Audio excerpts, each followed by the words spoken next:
சகலமும் குருவே. இன்றைக்கி நம்ம ஒரு முக்கியமான டாபிக் பற்றி பேச போகிறோம்.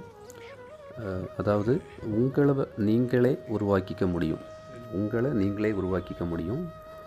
பொதுவாக நமது வாழ்க்கைங்கிறது நம்ம முன்னேற்றத்தை சார்ந்தும், நம்மளை சுற்றி இருக்கவங்களோட நட்பை சார்ந்தும், நம்ம வேலை பார்க்கக்கூடிய இடத்துல இருக்கவங்களோட சார்ந்தும், நம்ம குழந்தைங்களை சார்ந்தும், நம்ம பிள்ளைங்களை சார்ந்தும், இன்னும் சொல்லப்போனால் நம்ம பார்க்கக்கூடிய ஆட்கள், பேசக்கூடிய ஆட்கள், பழகக்கூடிய ஆட்கள் எல்லாத்த பொறுத்தும் நமது வாழ்க்கை தீர்மானிக்கப்படுது.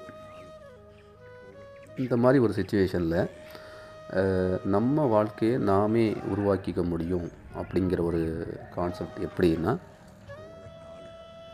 பொதுவாக இந்த அஜித் ஒரு படத்தில் சொல்லியிருப்பார், என்னோடய வாழ்நாளில் ஒவ்வொரு நிமிஷமும் ஒவ்வொரு நொடியும் நானாக பார்த்து செதுக்குனது அப்படின்னு சொல்லியிருப்பார். அது 100% ட்ரூ. எப்படின்னா, ஒரு வாழ்க்கைங்கிறது தனிப்பட்ட முறையில் அதுவாக நடந்துறது இல்லை. ஏன்னா எந்த ஒரு சிச்சுவேஷன்லேயும் அந்த வாழ்க்கை நமக்குள்ளே எழும்பக்கூடிய எண்ணங்கள் மூலமாக தான் நம்ம வாழ்க்கை தீர்மானிக்கப்படுது. நமக்குள்ளே எழும்பக்கூடிய அந்த எண்ணங்கள் செயலாக மாறுது. அந்த செயல்லேருந்து நமக்கு பலன்கள் கிடைக்கிது. அந்த பலன்கள் நல்ல பலனாகவோ கெட்ட பலனாகவோ நமக்கு அமையுது. அதுதான் நம்மளோட வாழ்க்கையை தீர்மானிக்குது. அப்போது நம்ம எண்ணங்கள் மேலே நமக்கு ஒரு கவனம் இருந்துச்சு அப்படின்னா நம்ம வாழ்க்கையும் நம்ம உருவாக்கிக்க முடியும்.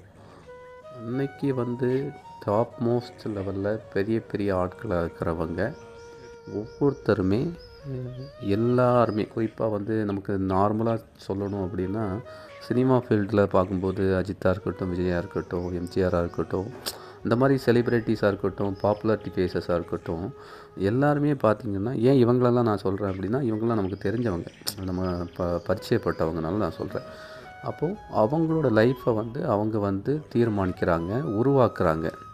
அதே மாதிரி எல்லாருமே ஒரு ஹியூமன் தானே. அப்படின்னா ஒவ்வொருத்தரோட லைஃப்பையும் ஒவ்வொருத்தர் கண்டிப்பாக தீர்மானிக்க முடியும்.